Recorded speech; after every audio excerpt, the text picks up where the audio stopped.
నాది ఆంధ్ర అయితే మరి సోనియా గాంధీ గారిది ఏది? ఇటలీ కదా కదా వాస్తవమే కదా. ఏమన్నాడు రేవంత్ రెడ్డి గారు?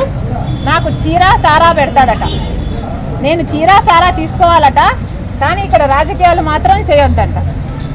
మరి ఆ లెక్కన రేవంత్ రెడ్డి గారు సోనియా గాంధీ గారికి కూడా చీరా సారా పెడుతున్నాము, మీరు ఇక్కడ రాజకీయాలు చేయకండి అని చెప్పే దమ్ము ఉండాలి కదా. ఉందా రేవంత్ రెడ్డికి ఆ దమ్ము? ఉందా రేవంత్ రెడ్డికి ఆ దమ్ము? జై తెలంగాణ ఏ వేదిక మీద అనే దమ్ము అటు కేసీఆర్ కానీ, అటు సోనియా గాంధీ గారికి కానీ, అటు మోడీ గారికి కానీ ఈరోజు లేదు. ఎందుకంటే వీళ్ళంతా జాతీయ పార్టీలు కాబట్టి. ఈరోజు తెలంగాణ ప్రజల కోసం నిలబడిన ఏకైక పార్టీ వైఎస్ఆర్ తెలంగాణ పార్టీ.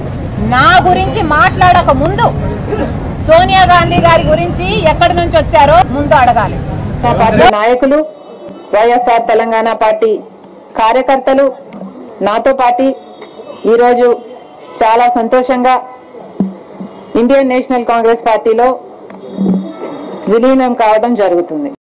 నా పార్టీ నాయకులు, వైఎస్ఆర్ తెలంగాణ పార్టీ కార్యకర్తలు నాతో పాటు ఈరోజు చాలా సంతోషంగా ఇండియన్ నేషనల్ కాంగ్రెస్ పార్టీలో విలీనం కావడం జరుగుతుంది.